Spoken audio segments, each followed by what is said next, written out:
본격적으로 강의를 시작을 하겠습니다. 원래는 이 구역지정 해제에 대한 내용이 법률 그 조문상 훨씬 더 앞에 나옵니다만 그래도 희망적인 이야기를 먼저 전해드리기 위해서 조합 설립의 요건을 편의상 먼저 설명을 드리도록 하겠습니다.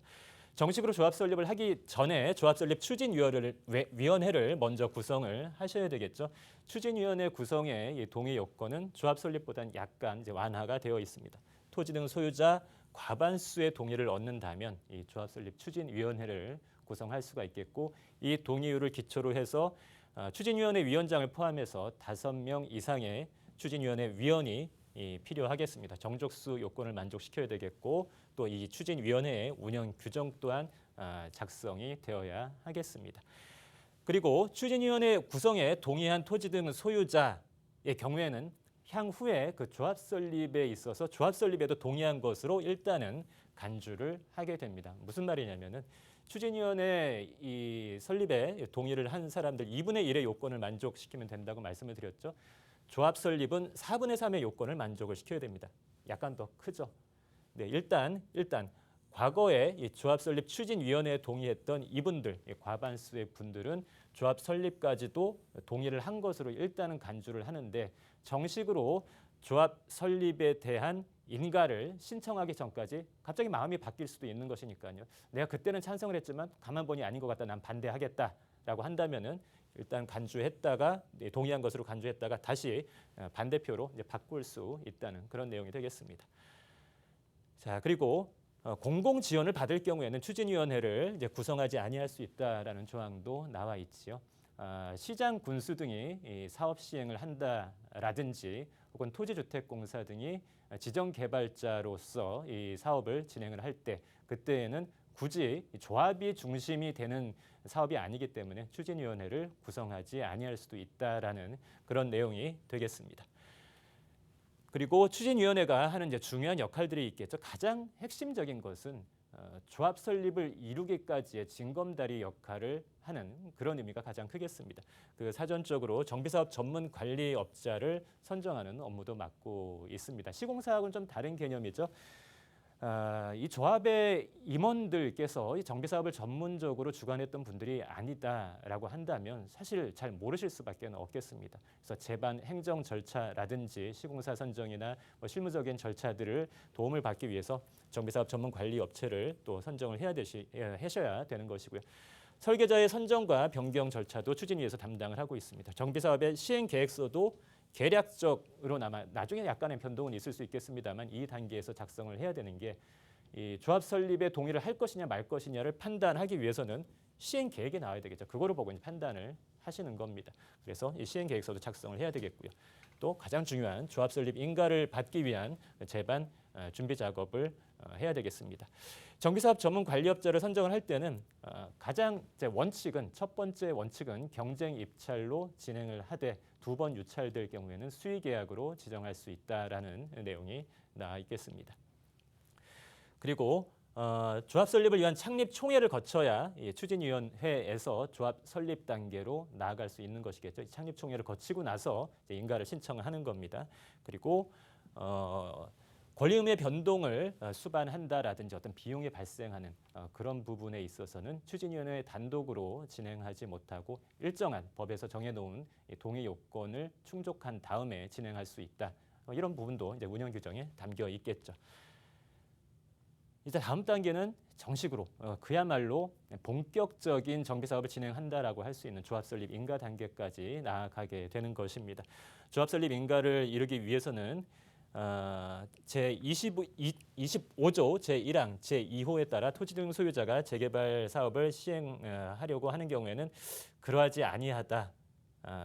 기본적으로 조합을 결성하셔야 하겠습니다만 예외적인 경우를 규정을 하고 있죠.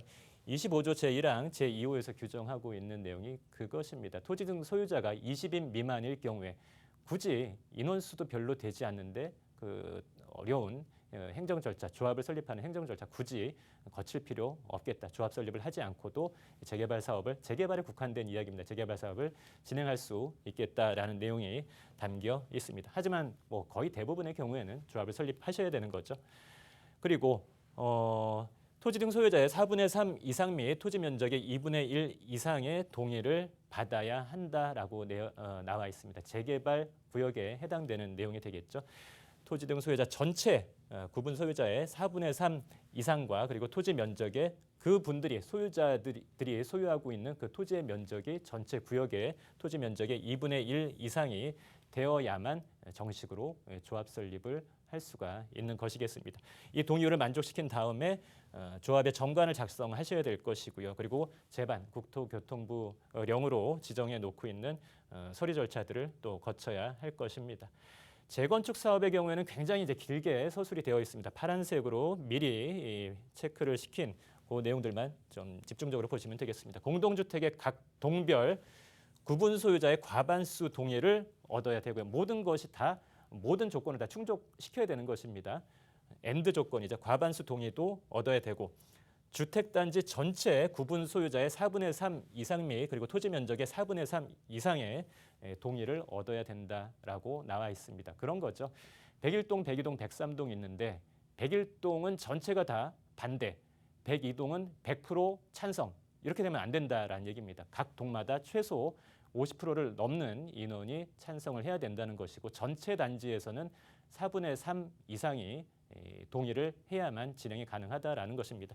재개발과 차이가 있다면 토지 면적에 있어서도 재건축은 4분의 3을 규정하고 있습니다. 재개발에서는 2분의 1이었죠. 이렇게 될 수밖에 없는 게 재건축에 있어서 조합원은 건축물 및 그 부속 토지의 소유자로 되어 있습니다. 요건이 약간 다르죠. 따라서 당연히 토지 면적의 4분의 3으로 같이 따라올 수밖에 없겠습니다. 보시면 재개발도 그렇고 재건축도 그렇고요. 전체 구분 소유자의 4분의 3 이상을 만족시켜야 되는 것이죠. 조합 설립을 하기 위해서는 공공재개발과 비교를 해보자면 공공재개발의 경우에는 토지 등 소유자의 3분의 2 이상이 시장 군수라든지 토지주택공사 등 이 공공시행자로 지정하기를 요청한다면 가능하게끔 되어 있습니다. 4분의 3과 3분의 1을 비교해보면은 대략 67%고 또 4분의 3은 이제 75%가 되는 것이죠. 한 8%포인트 정도 차이가 나는 것인데 이게 큰 차이일까 생각하실 수도 있겠습니다만 굉장히 큰 차이입니다. 이 8% 안에서 더 이상 사업을 진행하지 못하고 그러니까 해제되는 그런 경우도 많았었기 때문에 이 부분만큼은 굉장히 유리한 조건이라고 할 수가 있겠습니다. 공공재개발의 하나의 장점이라고 볼 수가 있겠는데 주의하실 부분은 최근에 이 공공재개발에 대한 신청을 받긴 했습니다만 그 신청 단계에서는 10% 동의만 얻으면 되는 것이죠. 그것으로 끝나는 것이 아니고 정부에서 시켜준다고 하더라도 사후적으로 이 3분의 2의 요건을 다시 한번 이제 만족을 시켜야 되는 것입니다. 구역에 따라서는 재추진을 하고는 있습니다만 추진 주체가 뭐 2개 이상으로 나눠져 있는 경우도 있고 아직까지 과거에 반대하셨던 분들이 계속해서 반대를 하고 있는 경우도 있고 그래서 공공재개발을 신청한다는 그 자체만으로서 모든 작업이 끝나는 게 아니다라는 거 꼭 이해를 하고 계셔야 되겠습니다. 또 주택단지가 아닌 지역의 경우에는 토지 또는 건축물 소유자의 4분의 3 이상 및 토지 면적의 3분의 2 이상, 토지 면적이 약간 완화되어 있죠. 주택단지가 아닌 곳에 재건축을 진행할 때의 그 규정이 되겠습니다. 재건축을 진행을 할 때 경우에 따라서는 재건축 대상 단지 그 인근에 진입로를 확보한다든지 이 기반시설 설치의 필요에 의해서 아파트 단지가 아닌 곳을 같은 구역으로 지정을 하게 되는 경우가 있습니다. 그런 구역에 대해서는 이러한 요건을 충족시켜야 된다라는 규정이 되겠습니다. 그리고 인가받은 사항을 사후적으로 변경하기 위해서는 조합 총회에서 조합원의 3분의 2 이상의 찬성으로 의결을 받아야만 바꿀 수가 있다. 이런 내용들이 계속 나오고 있습니다. 이제는 조금 이제 아픈 이야기가 되겠습니다. 무수히 많은 과거의 정비 예정 구역들이 사실 이 법률 조항에 의해서 그리고 사후적으로도 계속해서 법률 조항이 추가되면서 강력한 해제가 진행되어 왔었습니다. 그 가운데서 살아남은 구역들 계속 주목해 보셔야 될 것이죠. 해제하여야 한다라고 규정이 되어 있습니다. 선택사항이 아닙니다. 절대적인 해제 사유, 의무적인 해제 사유가 되는 것입니다. 그냥 뭐 진행하시죠. 이런 말을 할 수가 없다라는 겁니다. 결정권자들이. 자, 어떤 경우에 해제하여야 하는가? 정비구역 지정 예정일로부터 기본 계획과 정비 계획이 나눠져 있다라고 말씀을 드렸죠. 정비 예정 구역을 지정하는 기본 계획 수립 단계에서 사후적으로 정비 계획의 수립과 또 정비 구역의 지정에 대한 그 아웃라인을 잡아놓게 되는데 그 예정일을 지나치고 나서 3년이 지날 때까지 어떤 가시적인 진척도가 없다 그러면은 해제하여야 한다라고 규정이 되어 있는 그런 내용이 되겠습니다.